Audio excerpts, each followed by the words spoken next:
We are live. What's going on, T-shirt millionaires? I'm Charles Smith III, the host of the T-shirt millionaires live show. And today we have an amazing guest.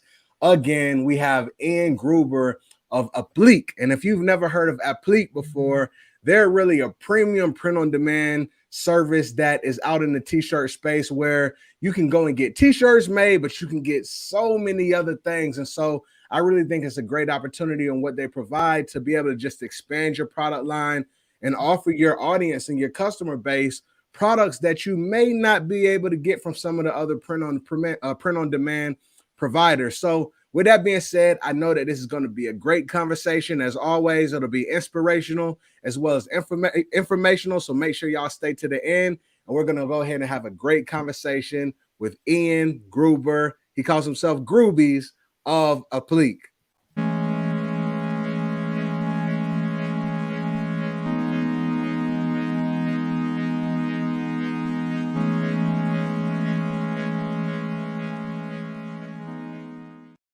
What's going on, T-shirt millionaires? I'm Charles Smith III, the host of the T-shirt millionaires live show. And Groobies, what's going on, man? How you doing, bro? I'm doing great, Charles. Thanks so much for having me here today. And thanks to all the T-shirt millionaires for tuning in and sharing passion and excitement for the apparel space. Just really excited to be here. Yes, sir. No, I appreciate it as well, man. And we met, it's probably a week ago. We ended up connecting on social media, had a phone call. You were gracious enough to come over to the Mastermind and give a talk. And I know that, a lot of people would love to know what you do and how they can add, Apliiq and, to their formula of what they do in their brand. So I'm grateful, that you have come and speak with us again. And so just, give us an idea, bro. Like, what do you do? Well, first off, who are you? And then what is Apliiq? Yeah. My name is Groobies. I'm the CEO of Apliiq, and Apliiq is basically a print-on-demand platform that's focused on like fashion products and providing manufacturing services to fashion brands. So a lot of the products that we make, we take inspiration from products you'd see at like your favorite boutique clothing store. We really specialize in creating high quality and premium apparel. And we just really offer a bunch of services that other print-on-demand providers don't, like a lot of private labeling, a lot of relabeling stuff, using woven labels, using embroidered patches, and kind of like expanding a little bit outside of like a basic printed t-shirt offering or basic printed hoodie offering. And we just kind of combine those services with our approach of really just trying to help people who are getting started in apparel, may not know a ton about apparel, getting their online stores set up, helping them a little bit with marketing, helping them a little bit with merchandising, and just trying as much as possible to help people be successful as new entrepreneurs in the apparel space. So that's dope. Yeah. That's dope. That's dope. Well, no, man, I appreciate it. I know that so many, t-shirt brand owners or shirtpreneurs are out there and could definitely need that help and just that guidance and those resources. And so how long has Apliiq been in business? Like, when did you all start? Yeah, it's been a minute now, Charles. So we actually started in 2008 in Los Angeles. Okay. The first handful of years of Apliiq being in business, we were actually our own direct-to-consumer clothing line and producing apparel and shipping out orders directly to consumers. Over time, we transitioned to just being a service provider for clothing line. Right.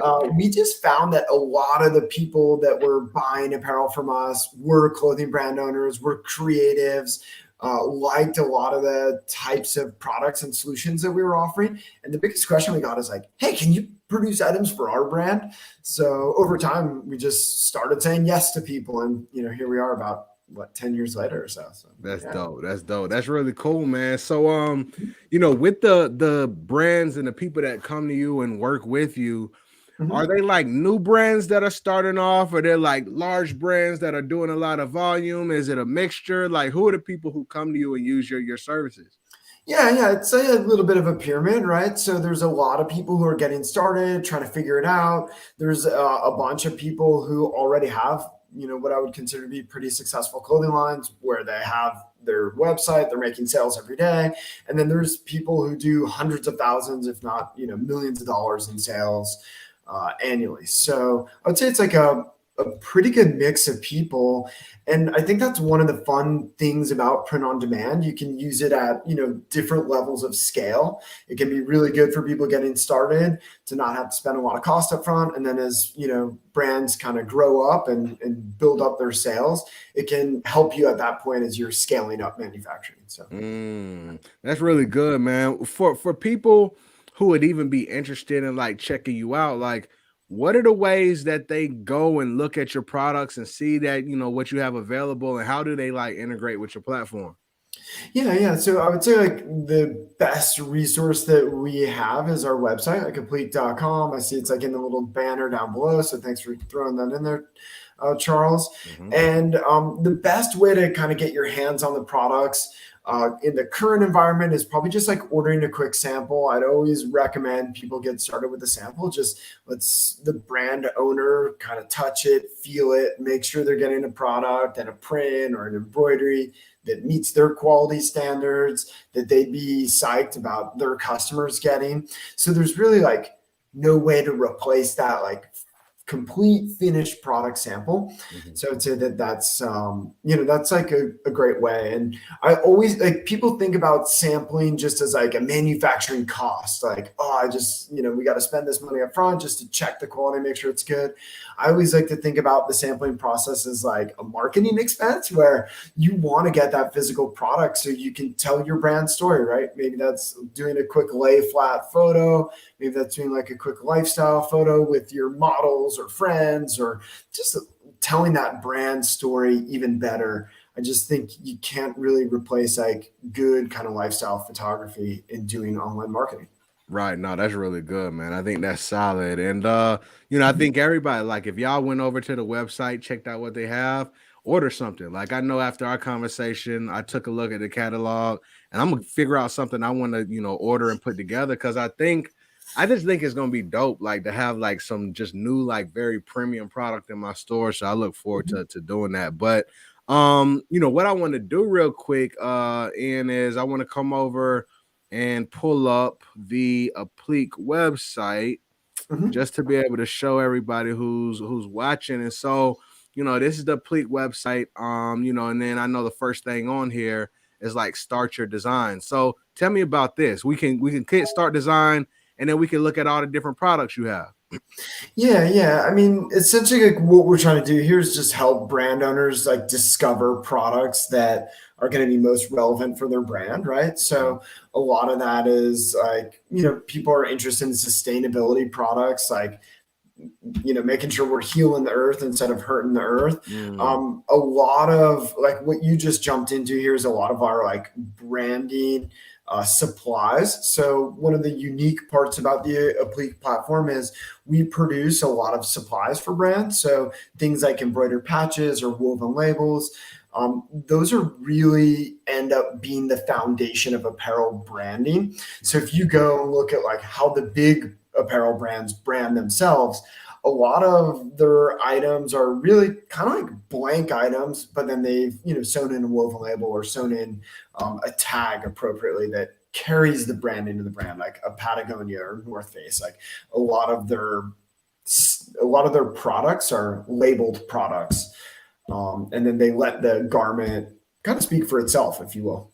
Right. No, I Yeah. think this is solid. I think one of the things that I really like, about what you do are these private label tags to be able to really make your, make it be branded. Cause before this, maybe there's a printed label or there's something on there that says Bella Canvas or Gildan. And so now, you can really put like some very special touches to be like, hey, this makes my brand like official. I have my own tag. So tell them a little bit more about this. Like, do these specific tags, do you all make the tags? Do they have to send the tags and then you sew them in? Like, what is the process behind the tags? Yeah. So like just to take a quick step back, like the backdrop is most people are getting started in apparel. And if you're gonna like start small and kind of try to scale it up, right? You're gonna be using pre-existing blank products that are in wholesale, right? So that's like all the service providers there are exactly what you said, like Gildan, Bella Canvas, Next Level, AS Color, Rue Porter, right? Like there's a ton of them out there. And they're providing blanks to the industries so people can come and do their part of it. Now, the challenge is that there's like federal legislation that exists that says how apparel products need to be labeled in order for them to be sold in the US, right? You need to have the name of the brand, you need to have the material contest, you should have the wash and care instructions, you must have the country of origin, right? So there's just these obstacles that exist for it to be easy for people to private label or to create their own apparel. Right. But most brand owners, if you talk to them, right, they don't want to send out a Gildan hoodie. They want to send out their branded hoodie. Right. So the biggest problem is mostly with like fleece and outerwear. Like all t-shirts, you can typically like tear out the neck tag and print up in there, right? Like that's a pretty standard approach. But on hoodies, it's much more challenging. Like a lot of the hoodies have fleece on the inside of the neck, right? So it's not a good surface to be printing on or doing like embroidery work on, right? So that's where like those private label tags come in. Those tags, we create them on demand. So, hey, if you order one Gildan hoodie, we'll cut out that Gildan tag, make your own private label tag, and then sew it in underneath that neck taping. And the goal that we're shooting for here is like we really want to deliver like a top tier quality product for online brand owners, right? And so shipping out a Gildan hoodie with a print on it and a Gildan tag in the neck, that's not what I believe personally to be like the strongest approach to like building customer relationships and customer interactions. When we fulfill like a hoodie order, we want that end customer to think like, oh, this brand created this hoodie, was it like just a wholesale product that they printed on? And allowing that brand to build that consumer connection, right?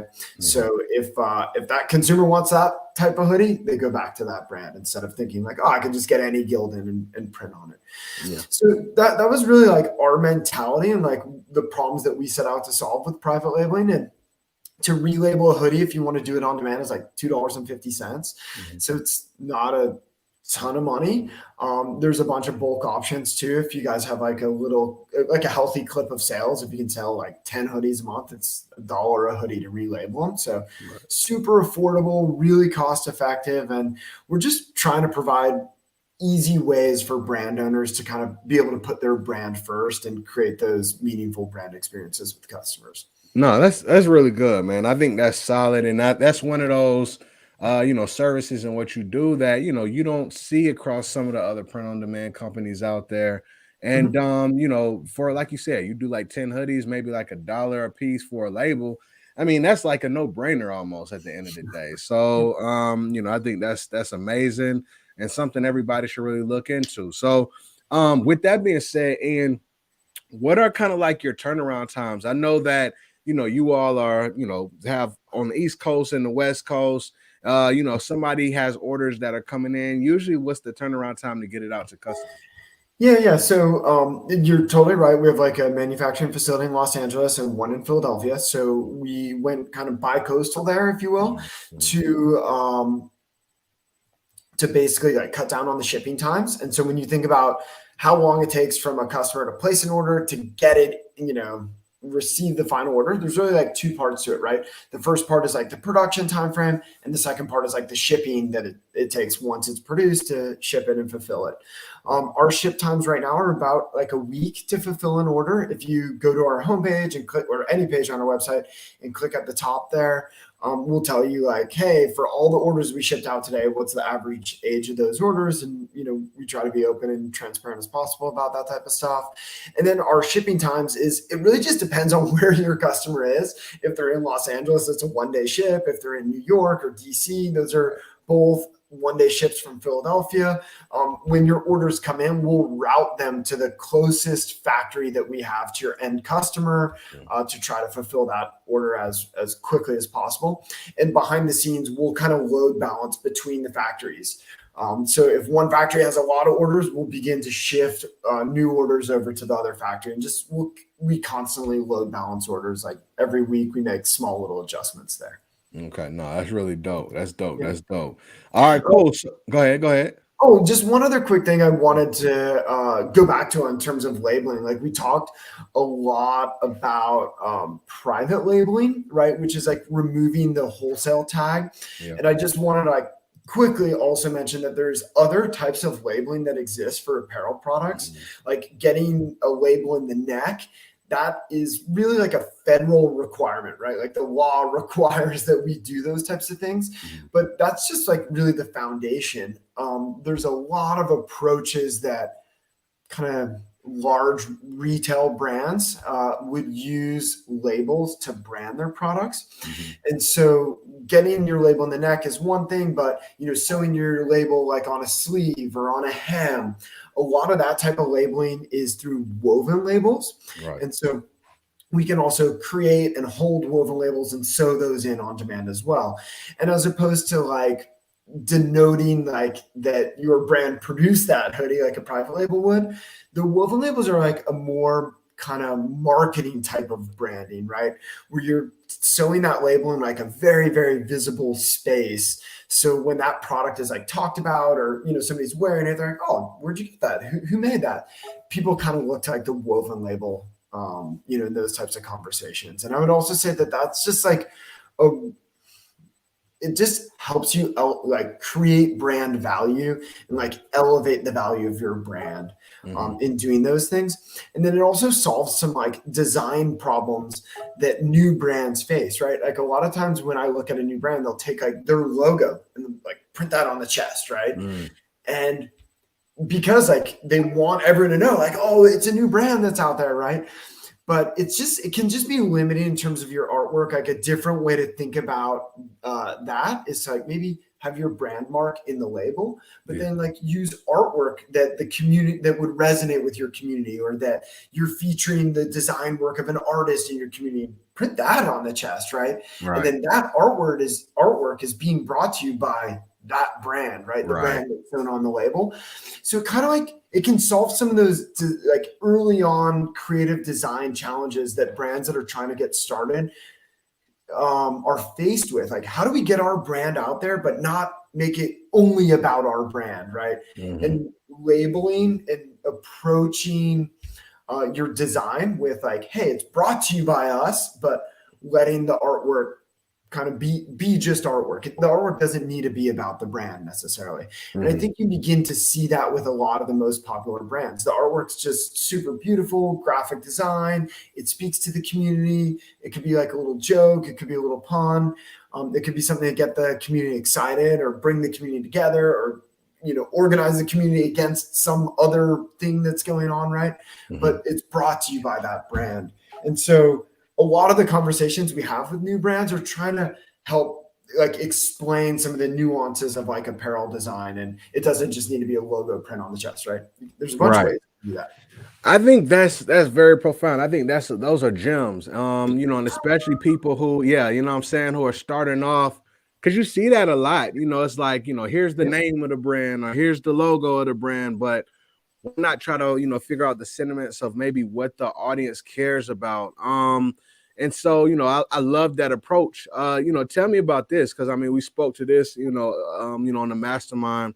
When it comes down to like building your brand, I know you talked about community. Like, what is the importance of community, and how do shirtpreneurs build community around their brand?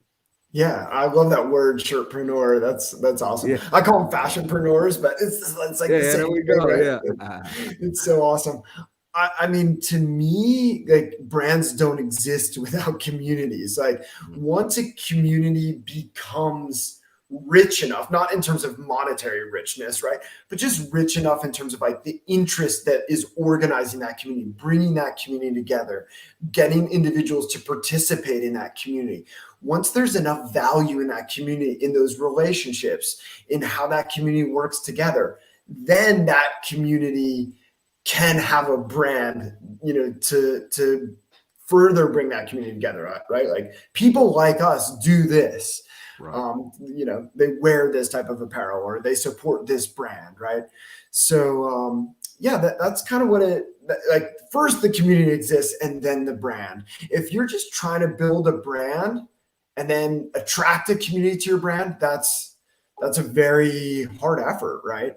I think it's much smarter to start with a community that you're super passionate about, where there's a lot of other people passionate about that community, and begin to make products that celebrate that community, that bring that community together, that galvanizes that community. And then you're never really like selling to them. You're providing the service to that community more than anything, and giving them something that that they're proud to wear. Like, their community is not as good if your brand isn't there, right? Because your brand is like anchoring them and bringing them together. So community first, then brand. Yo, I love this, bro. Hey, everybody just needs to make sure that y'all listen to this and understand what Ian is talking about, because I got the same sentiments, bro. Like, this is the thing. I put out, I have like this training, it's a target audience training. And one of the things I talk about is I always say, start with the end in mind. Like, start with the end in mind. And I have found like there's people who build brands and then they have such a difficult time figuring out who they're going to sell to. Like, and for me, I always feel like that's just going uphill. But when you can, like you said, when you identify a community, you identify an audience, you do research on what they care about, what are their passions, what are their fears, what are the things that they're against, and you take that research and build a brand around that, I feel like it makes it so much easier. You know what I'm saying? And that's what I hear you just saying. And it's just like confirmation for me. Like, that's what people need to be doing. So y'all, like what Ian is talking about, go build a community, find a community, figure out what they care about, then make your clothes based off of that. That's dope, bro. Yeah. I mean, it doesn't even need to be like your community, something that you're the leader de facto leader of, right? It doesn't need to be a dictatorship community at all. In fact, most of the best communities are like open democracy communities where it's like citizen participation, where the thing comes about. And I think people just like overthink the idea of community. Like, it could be just a digital community. It could be a very small group. It could be like just 100 people. Like, it could be hyper local, just parents around a school, right? Like, that's a community. Or it could be a kid's soccer team or a soccer league, right? Like, any one of those can be a very legitimate starting point. So I just think like there's no walls in terms of a community where it needs to be like this private garden or anything like that. At any one point in time, a consumer in the United States is probably a part of somewhere between 3 to 15 different communities that they're actively participating in. It could just be a group on like Nextdoor app, or it could be a subreddit that you participate and contribute in.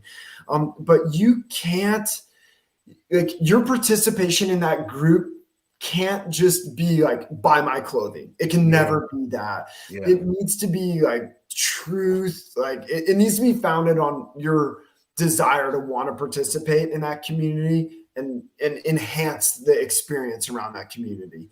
And community members are super sus, right? Like, if you're an outsider and you're just trying to sell into them, they have radar for that and will shut it down super, super quick. So you can't just like penetrate into a community. You really need to like actively participate in that community. Everyone needs to be like, no, he's a member of the community. Right. Charles, he's a member of the community.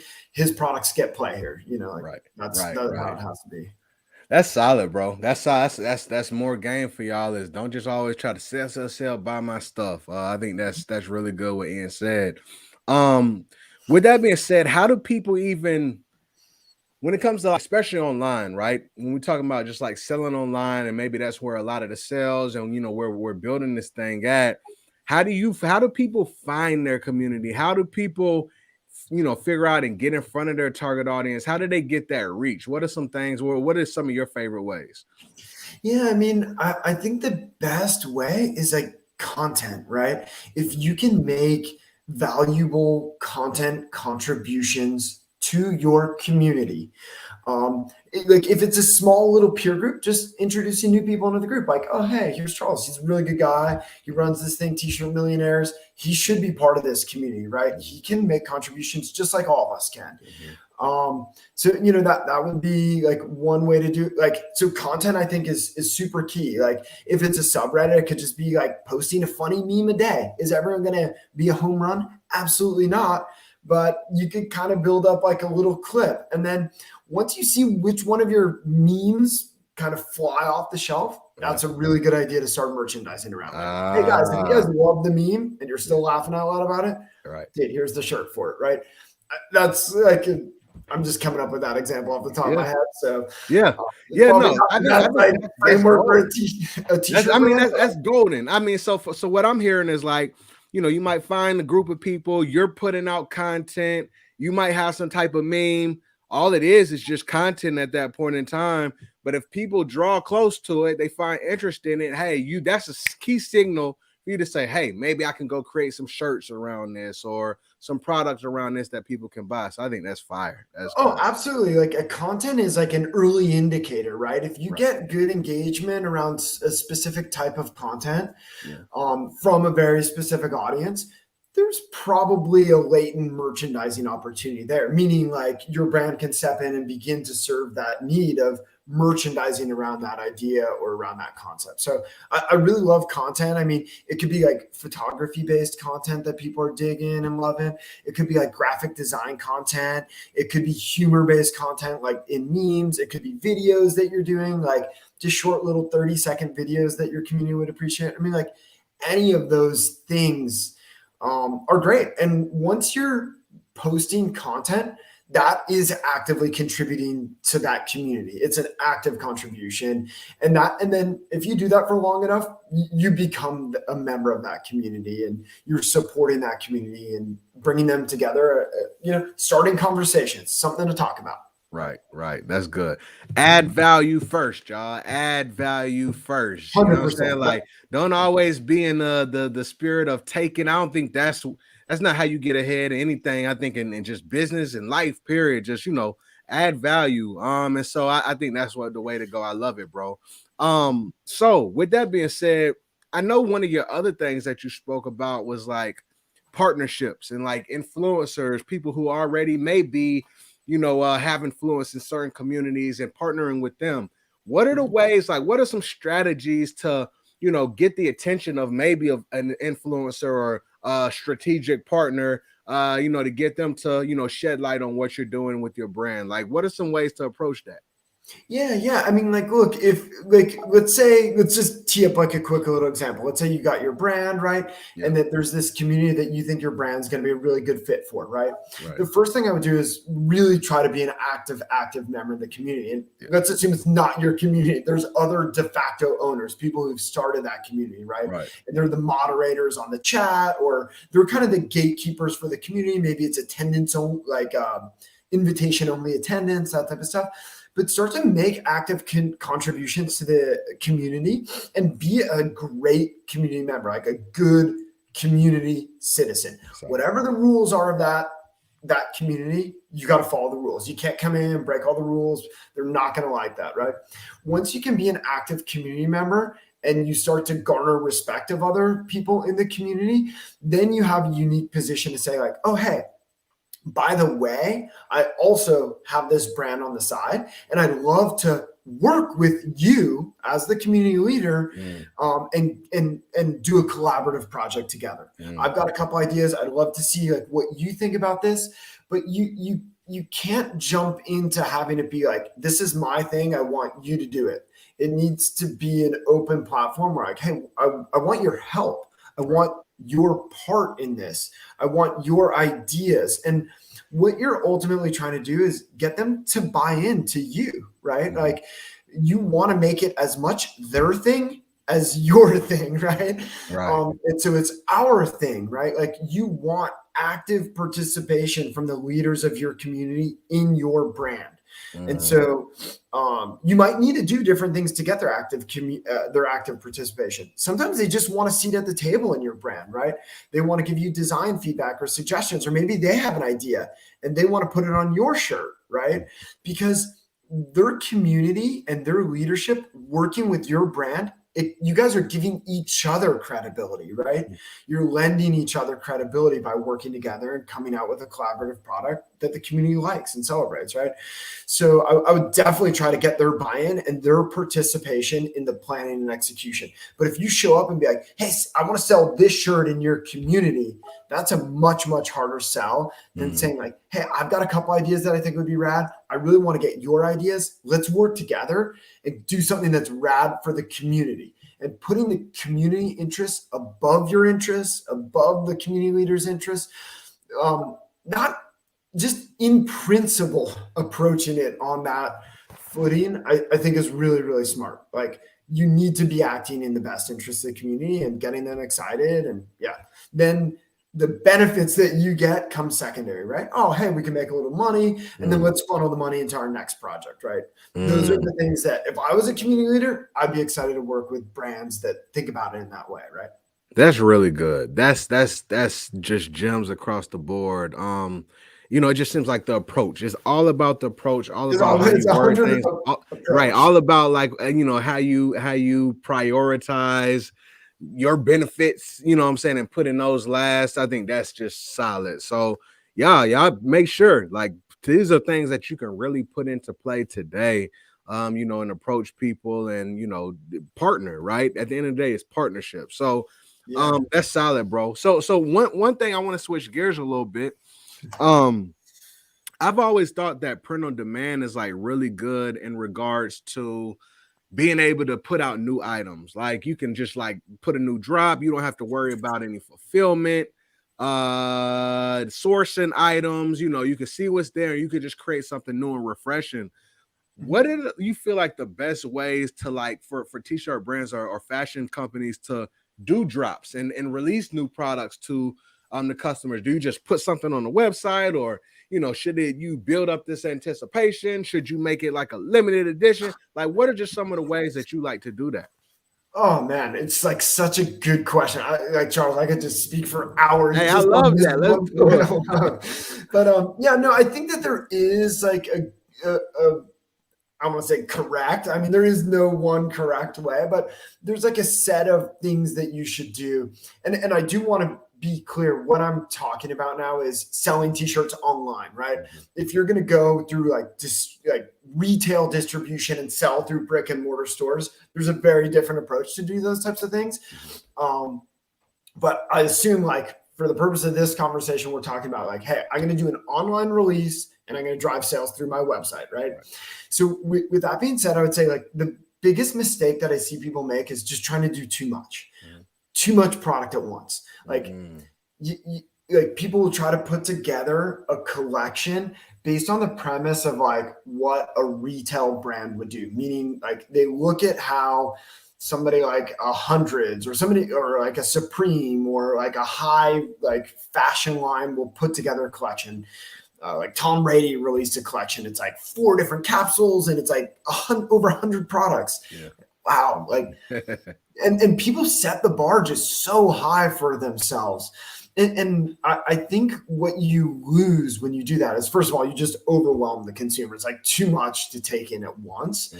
People need to get to know you, get to know the brand, and you're just overloading them with decision. The other thing is you're stealing from yourself the key number one thing that you can do, which is learn. And you learn through like repetition. Hey, let me do one, see what worked, what didn't work. Let's do the next one, see what worked, what didn't work, right? And when you're getting started and some things are new, you won't know what you learn. Maybe you'll learn about website design. Oh man, we didn't have that key piece of information. We didn't have good product images. Or you can learn about how you post. Like, oh my God, that post did really well for us. What was it about that post? You can learn about the design itself. Hey, this design, we thought it was going to be great, but it didn't sell. And when you put out 100 things at once, it's impossible to learn anything. There's just too much there. You have to have like more of a scientific approach to doing things where you have an assumption or a set of assumptions that you think are going to work, and you're going to try to test those and assess what's really working and what's not working. So the good news is you don't need to do too much to launch online. So now, practically speaking, those are like a lot of the concepts, right? practically speaking, Charles, I would say like focus on between 1 and 3 products. That's all you need to have a very, very successful launch. And in fact, the fewer items that you need to have a successful launch, the better for you, right? Because then you can do drops more consistently. The way internet marketing works, and especially its alignment with print on demand, is you can have one product that you're pushing a week, or one product a month, or 3 products for this month. But the internet is very, very like it favors newness, right? Like, oh, hey, this is what we're doing right now, right now, right now. It's so focused on the present for the most part, right? And so by having a smaller collection, it allows you to have something that's new and that's always present. You can stay present and stay relevant. Whereas when you have, 30 pieces you're putting out, you put them out a month ago and you're still talking about what happened a month ago, you set up like this trap for yourself. And now next time you release, you got to release 30 more products. It's like you've burdened yourself with such a load that it's like less is more and kind of slow is better. Like your merchandising strategy can be slower, but like do a little bit more, like get a sample up front, get good photos. I would definitely pre-launch things. And why do I pre-launch? Because if you're doing internet marketing, you should be getting email addresses. It's a general requirement if you want a successful brand to have a strategy for capturing emails. And what pre-launching can get you is just a really good interaction around getting emails like, hey, sign up now. When we do a release, you'll get 10% off, or be the first to know about the launch, or give them something like, hey, some benefit or discount, right? That they'll get by just giving you their email address. And then on the back end, you can use that email to keep those people and those community members engaged and let them know about all the good works you're doing and contributing to the community. So that's solid. I would absolutely like pre-launch stuff and use that pre-launch opportunities to get email addresses. 100%. You're manufacturing a scenario where it's appropriate for you to ask for emails. That's what you're doing. Hey, there's a reason I need your email. It's to let you know. Right. No, that's really, really good. I think that's solid. Just good advice all the way around. And so, yeah, I think that the big thing that I just heard Ian talk about too is just, less is more, man. Keep it simple. Keep it simple. I love the fact that you talked about you just don't want to overwhelm people. And when you raise it too high, the bar too high, they're always going to expect that. But then also I love the older, if you got 30 things, there, you're still talking about old stuff. So I love that. And I think people shoot themselves in the foot. I think that's the right term. You know what I'm saying? I think people shoot themselves in the foot and they just present too many of their ideas. Like keep some of those tucked away and then you can show them later on. So I like that. I want to talk about it's like the difference between like a marathon and a sprint, right? Be committed to the full 28 miles, right? And getting over the finish line versus like, I'm going to do the 100-meter dash. I'm going to be there and gone, Right. So like you've got a bunch of ideas. That's great. It shows that you have good brand longevity, but like, instead of committing yourself to a 30-piece drop, commit yourself to 31-piece drops. You'll learn so much by the 31-piece drop. You're an expert. You'll know what works and what doesn't work. Or you'll still be going through what doesn't work, but like you'll be on your path to figuring it out. And you'll leave that exercise with so many more insights and like with just such a stronger brand than a single 30-piece drop. So if everyone just leaves this kind of chat with one thing, do 31-piece drops. That's dope. I love it, bro. I love that. I think that's fire. Real quick, another question just about the drops. How often do you feel like people should drop? So if you did 31-piece drops, should somebody maybe think about dropping once a week, once a month? Like, I know it's no set rule, but what you think? Yeah, so most of our most successful sellers tend to do like a weekly drop, but they're bigger, right? So they have like scale and infrastructure, and you're somewhat constrained by what your community's appetite is, right? If it's a smaller community group, maybe once a quarter. Yeah. If you're dealing with 50 people or so, right? If you have like a little bit of a bigger community and not everyone can participate in every drop, you're just creating opportunities for participation in the community. And that's what your drop schedule is giving you. And every community is different. Like there's not a right answer to it. But if you find yourself in a pretty large community, like tens of thousands of people, semi-actively participate in the community, you can get away with like a weekly drop. Right. But they need to be like targeted. They need to be on point, on message. And they need to be viewed as like a net value contributor, not as a net value detractor to the community. Right. To keep that transaction like beneficial, right? No, that's solid. I love that. I think that's really good. And you mentioned email a little bit earlier. So, I know you talked about email. You feel like it's extremely important.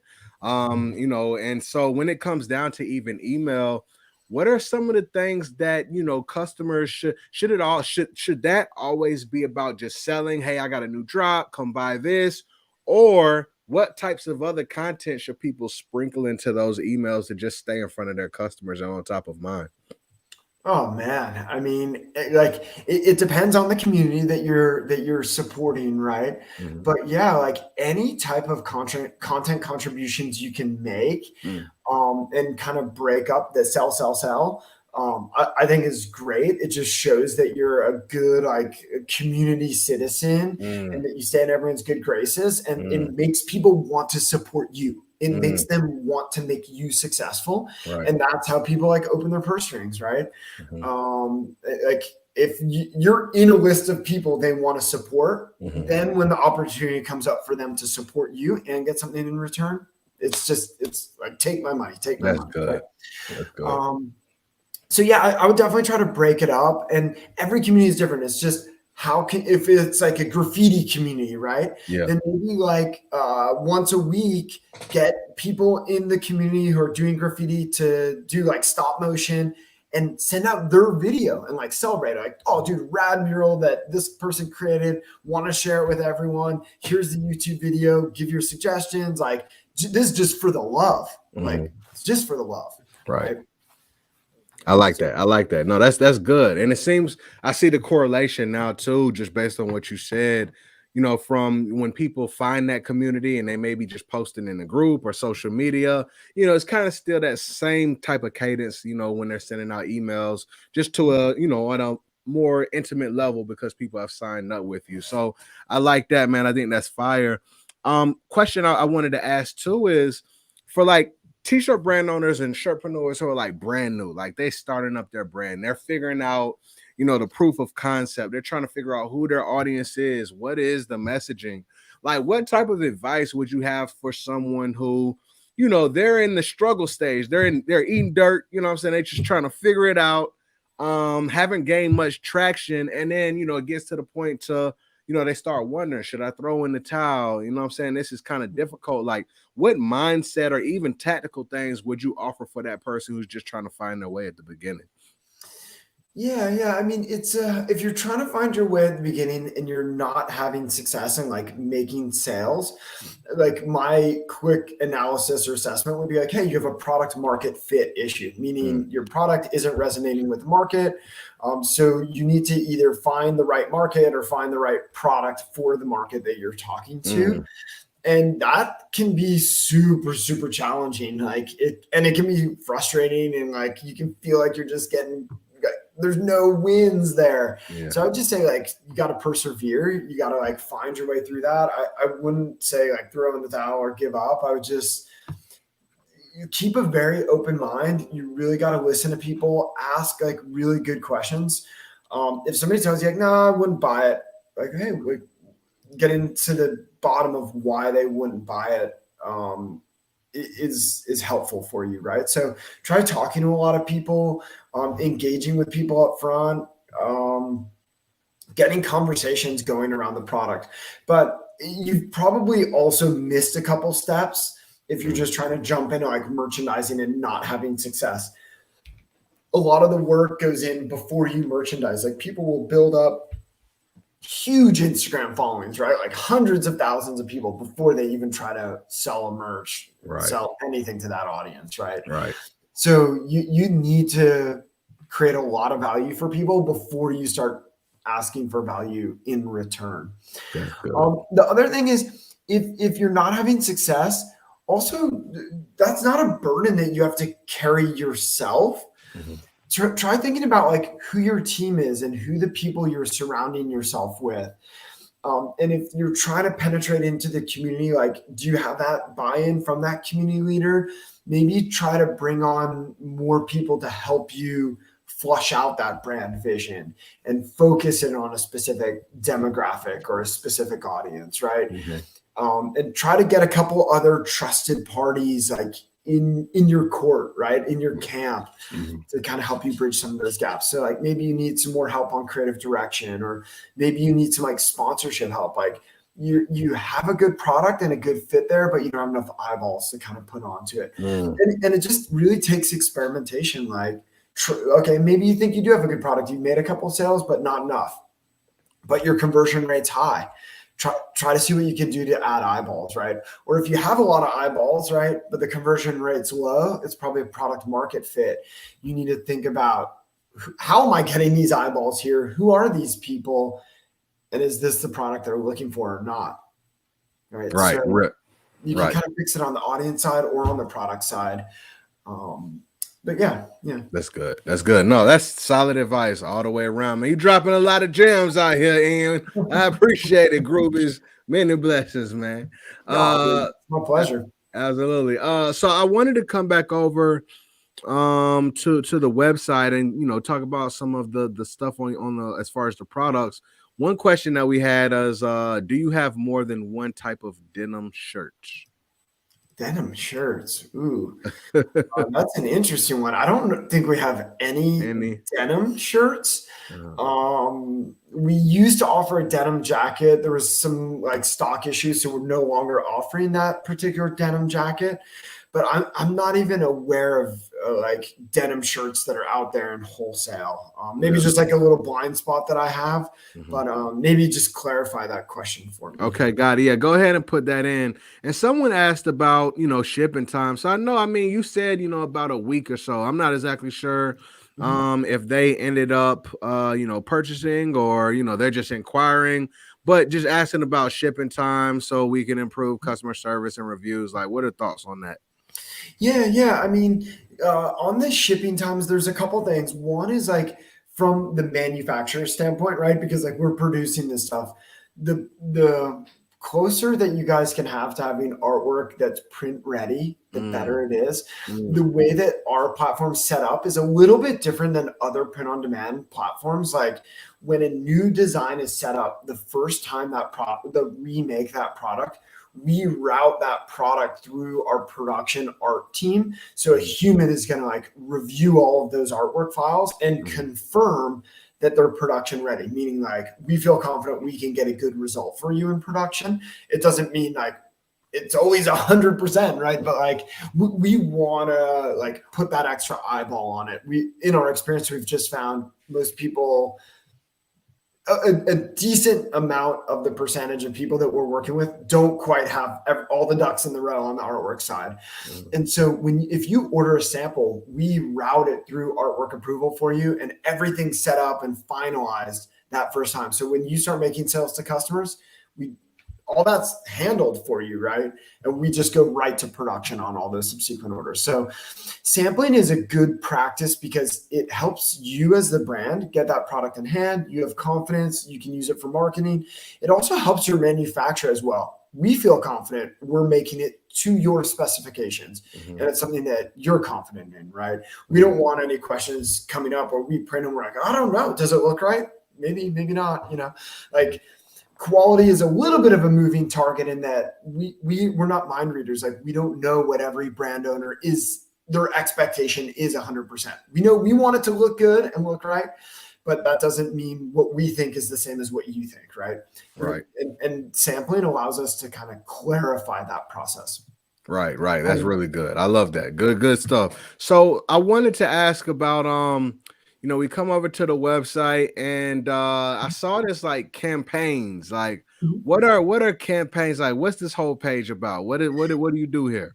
Yeah, so campaigns are kind of similar to like the old school like Teespring model, right? Where Okay. like you can set up one specific design, you can sell it on Apliiq's website, and Oh. then at the end of that campaign, like after 2 weeks or after a month, you can set whatever time frame you want. That campaign gets completed. If you meet your goal, we'll manufacture and ship out all those products to your end customers.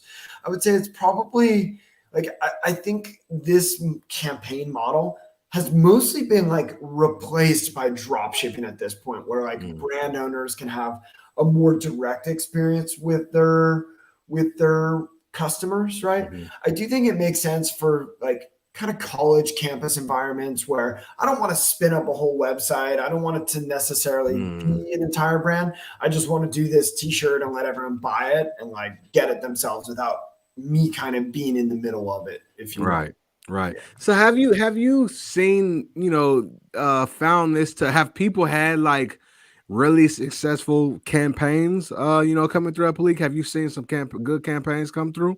I mean, definitely good campaigns. Yeah, I would say like the on average campaigns just kind of tend to be like smaller, maybe like 25 to 50 items. And Okay. they're typically like really like what I kind of think of as like micro communities, right? Right. Where they're using the campaign tool to facilitate a bunch of people placing an order individually, where one person doesn't have to collect all the money and touch all the product and hand it all out. It's Right. more like an efficiency tool to get branded apparel merchandise out to these micro communities. Yeah. Nice, nice. Okay, Yeah. got it. I would say like if I was starting a brand, I wouldn't recommend doing a campaign because it's more like when manufacturer transparency is okay. But for Mhm. the most part, if I was doing a brand, I would be like, no, no, no. My brand is the manufacturer, right? Yeah. And the best investments you can make are in your own website. Don't use the Apliiq website. Create your website, right? Like Right. that's where you're gonna get your big return on investment is having your own property and being able to transact directly with your customers. Like that's how you build a long-term brand value, right? Got it. Got it. No, that Yeah. makes a lot of sense. I think that's solid. I think that's good. Okay, so the next thing is like, I'm coming over, I see all the different products. I mean, dad hats, joggers, leggings, but then it looks like you have some services over here as well. And so, Mhm. I saw that you all do like graphic design. So if there's someone who would like to get something created, are they Mhm. able to come to you, or is it just for, improving maybe their current files? Yeah, so for the most part, what we do is take their files that they've submitted as part of their order, Yeah. and we review them. And we're really reviewing them, not for like creative direction or anything like that. We're just looking at will they work for production, right? And we have a very keen eye on getting a good production result. Right. If you're just getting started and want a graphic designer, for the most part, like we've partnered up with Fiverr, and there's just such a glut of really good graphic design talent here in the US Mhm. and internationally. There's so many people who want to do this as like their creative pursuit, right? Their own little mini businesses, Mhm. that like we thought it was a good opportunity to refer all of our brand owners to find and build direct relationships with graphic designers that they like, Right. as opposed to going through like a big business. So that was a place that we just felt like democratization, if you will, of graphic design services would be super beneficial. And there's like just like market inequities there, right? So you can get awesome graphic design files for $10, $15, $20, right? Mhm. Some of those things are places where it's probably not even in Apliiq's best interest to do that graphic design work, financially speaking. Mhm. But yeah, like we've done a bunch of graphic design work in using Fiverr artists. We do a bunch of video production using Fiverr folks. Like I love creating opportunities for that community and like partnering up with Fiverr and creating really good service mechanisms for brand owners that, hey, we use it, we feel confident you can get a good result, Yeah. using this platform. Use it. It's not about us. It's about like getting the best solution, for the brand owner. So That's yeah, if you I would like the number one thing I would say is if you can work with a graphic designer that's in the community, that's mm, not necessarily part of your brand, mhm. use that person, right? Like That's the gold mine. Is Right. you want to bring together the interests of the community and the interested parties in the community, and not just like make it about you. Like have the community come together and support. Yeah. So that's the best. And then the next best thing is like build a long-term relationship with a graphic designer who you really like their artwork and you feel like they understand your community enough to make a good solid contribution there and try to bring them into the community. But yeah, use like I don't know, like RBCA, right? They have like an artist program where they bring artists in residence into their brand and facilitate art for that person. They put their art on some shirts too, right? Right. But like if you can make the art side part of your brand, because like look, you're doing a fashion project. You're squarely in the art space. You're not really going to have a brand without addressing the artistic side of the brand. So however you can allow the community to participate in the artistic pursuit of what you're doing and you're more of a facilitator, that's a really strong place to be in, because it allows you to work with a ton of different designers and you can mash up your community with a different community, right? And you're just a facilitator at that point. Right. No, I think that's fire, bro. I think that's really solid advice. And I like it from both, the Fiverr, but then also finding somebody in the community. I think, if you find somebody in the community, that would make people in the community more apt to, be interested into buying the stuff too. Cause it's like, oh, this dude did it. He's one of us. Like, yeah, I want to get that. So I think that's a great idea. Yeah. But yeah, bro, this has been like, I wanted to say, go ahead. Go ahead. It's just like there's a bunch of people who want to get started, doing t-shirt businesses or apparel businesses. And a lot of times that person is a graphic designer. Like they have the artistic contributions that they want to make. Right. If you're the graphic designer, go into communities that exist and work with existing brands in those communities. Right. It doesn't need to be your brand, or have your artwork show up in different brands. That's a great way for that community to learn about your brand. Right. The other thing is like, don't be scared of working with other graphic designers and doing like a single collaborative piece. You start the graphic design file, hand it off to somebody else, let them draw over your graphic design. Like it doesn't need to be only about you. Like the way you're only limited by your ability to work with other people in the community and your ability to gain their active participation and bring them into your brand. That's your limiting factor. That's fire. I think that's extremely dope. Yeah, man. Y'all listen. Y'all better watch this over and over and over again. Come back and get the gems. I think this is fire. And like I appreciate like all the information, from what you do to the marketing, the community, the email, the perseverance, the graphic design. Like you gave us so much today. And I think these are things and principles and concepts, people can apply. So, much appreciation to you. If anybody wants to get in contact or work with Apliiq, like what would be the steps that they need to do? Yeah. So, like if you guys have a brand and you'd like to talk about manufacturing some products, I would just say like go to our website, go to the contact us page. You can always live chat us. There's, customer support reps that are standing by. A bunch of these people are artists, graphic designers. They have their own brand. So they're community members, right? For sure.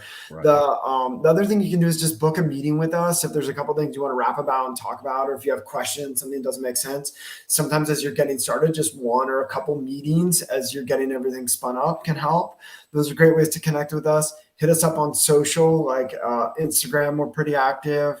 Follow us on YouTube. We try to do videos pretty regularly and make content contributions to the community. Like we like to just listen to people that are getting started. A lot of the things and services that we're providing are ideas that came from the community. Like, why can't I print in the neck of a hoodie? We're like, I don't know, we can't print there. Right. What are my options? Right. I don't know, labeling. And so like a lot of we're very solution focused, and hearing from community members, we always love to. So also garment sourcing, like the types of products and apparel items that we offer, most of those come from community members too. So we definitely look forward to contributions from community members. Good. Okay, perfect. I love it. And the last question I ask is, if you were starting out, not starting out, what would you tell an early version of yourself as an entrepreneur? Like, when you first were getting started, what would be the piece of advice you would give yourself? Oh, wow. That is that's a good question, man. The advice I would give to myself is like just build a really good team. Like make sure the team of people that you're surrounding yourself is like the right team of people. It doesn't really matter the adventure that you're setting out for, as long as you have the right people. You'll have fun. The objective could change a little bit over time, but the right team will figure it out. Like you can do it. Just really be focused on like building the best team to start with. Perfect. They don't need to be employees. They don't need to be brand members, but even just people outside your company, whether it's your investors or whether it's like other content partners you're working with or community leaders you're working with. Like it's not just your team. It's like your extended team of people. It all comes down to the people at the end of the day. Dope. I love it, man. Yeah. Well, look, bro, I appreciate you again, bro. Thank you a ton for, spending time, giving us some value. And y'all make sure y'all go check out Apliiq. Get you some items, put them on your store. I think that, we got somebody down here right now says, use their services, getting ready to set up a store, got some sample pieces, love what they do. So y'all go check them out. I think it's worth the try. So many blessings. Thanks, Kamish. Appreciate that, man. And Charles, I just want to give you a quick thank you. Thanks for giving me the platform and the opportunity to speak to your community. And super excited. If you guys need help with anything or just want to rap again, I'm always available, man. So happy to help you guys. Perfect. All right, man. I appreciate you, bro. Enjoy, man. And we'll definitely be in touch. Okay. Yeah. Sounds good, guys. Have a good day. See you, man. Good luck with everything. All right. And another one.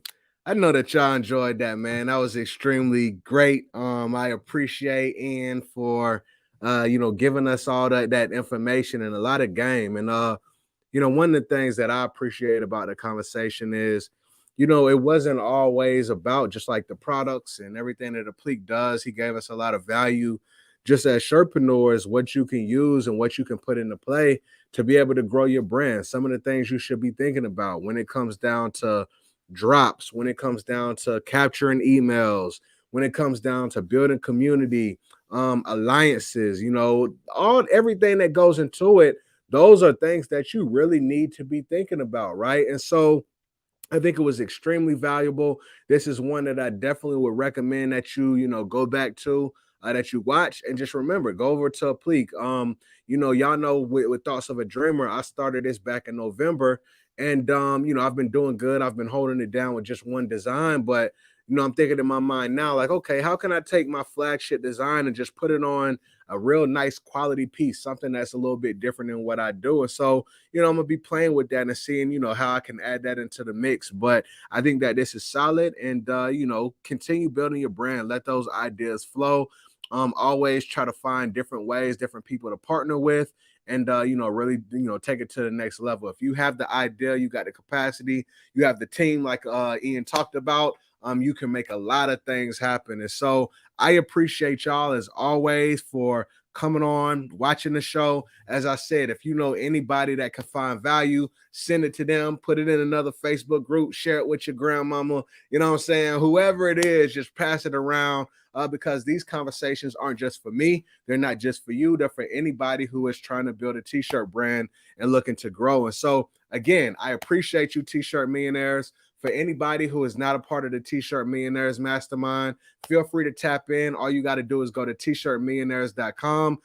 We are building a huge community. Right now, we're over 200 members, and we're growing every single day. You got step-by-step courses to help you understand the roadmap and how to build your store, ads, marketing, everything that goes into it. And we mastermind every single week to make sure that we're sharing the best practices, and you don't have to do this alone. So I truly appreciate it. Thank you so much. And I'm going to end it how I always end it. If you can see it with your mind's eye, one day you're going to be able to see it with your real eyes. Many blessings, T-Shirt Millionaires. I'll see y'all on the next episode. Peace.